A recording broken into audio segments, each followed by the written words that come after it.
जयराम जी की भाई साहब, हमारे पीछे देख रहे हो ना, ये सब रोड के किनारे क्या गजब का सीन है इधर। इसे क्या बोलते हैं, देख रहे हो? ये सब रोड के किनारे ही दिखेगा भाई साहब।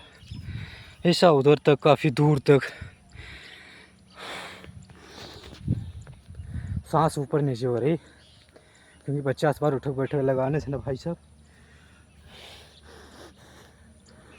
थोड़ी सी एनर्जी मेंटेन होती हुई, तो एनर्जी को भी मेंटेन करना ज़रूरी होता है।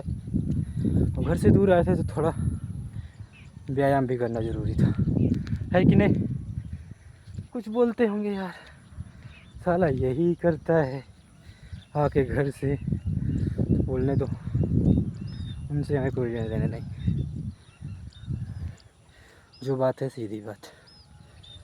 चलो बाय, गुड बाय।